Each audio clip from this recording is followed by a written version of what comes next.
بسم الله الرحمن الرحيم. ليس على الضعفاء ولا على المرضى ولا على الذين لا يجدون ما ينافقون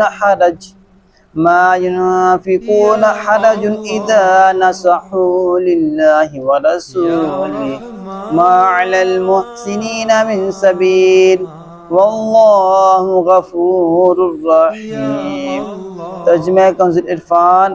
کمزوروں پر اور بیماروں پر اور خرچ کرنے کی طاقت نہ رکھنے والوں پر کوئی حرج نہیں، جبکہ وہ اللہ اور اس کے رسول کے خیر خواہ ہیں.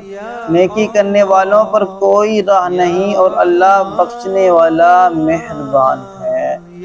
لیس علی الضعفاء، کمزوروں پر کوئی حرج نہیں. باطل عذر والوں کا ذکر فرمانے کے بعد سچے عذر والوں کے متعلق فرمایا کہ ان پر سے جہاد کی فرضیت ساقط ہے.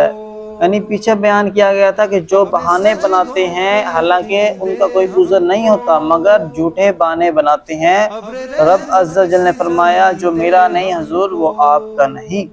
اب یہاں سے بیان کر رہے ہیں کہ وہ لوگ جو حقیقی طور پر عذر والے ہیں ان کے متعلق رب فرما رہا ہے کہ ان پر کوئی حرج نہیں اور ان پر جہاد کی فرضیت ساقط ہے. یہ کون لوگ ہیں؟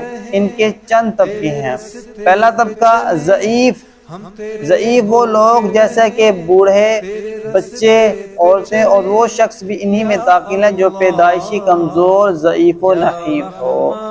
دوسرا طبقہ بیمار کا ہے، اس میں اندھے، لنگڑے، اپاہج بھی داخل ہیں. اور تیسرا طبقہ وہ لوگ جنہیں خرچ کرنے کی قدرت نہ ہو اور سامان جہاد نہ کر سکیں، یہ لوگ رہ جائیں تو ان پر کوئی گناہ نہیں.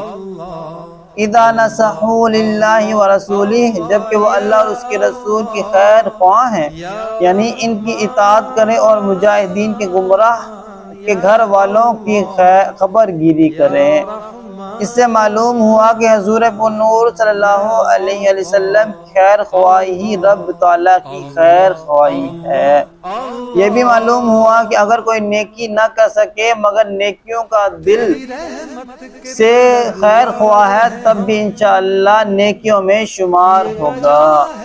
آیت کا منشا یہ ہے کہ مجبور مسلمان جو جہاد میں شریک نہ ہو سکے وہ مدینہ میں رہ کر اللہ اور رسول عز و جل صلی اللہ علیہ وسلم کی خیر خواہی میں مجاہدین کے بچوں کی خدمت کریں.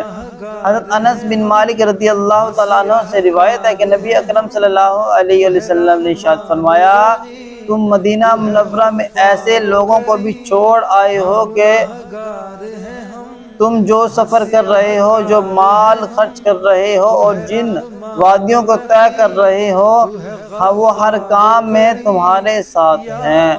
صحابہ نے عرض کی یا رسول اللہ صلی اللہ علیہ وسلم وہ ہمارے ساتھ کس طرح شمار ہو گئے جبکہ وہ تو مدینہ منورہ میں ہے؟ ارشاد فرمایا انہیں مجبوری نے روکا ہے، یعنی مجبوری کے اندر وہ رکے ہیں ورنہ ان کا دل تو بہت چاہ رہا تھا کہ وہ جہاد میں سفر کریں مگر رب عز و جل کا ہی حکم ہوا کہ ان کو مجبوری لاحق ہوئی اور وہ مدینہ میں رہ گئے.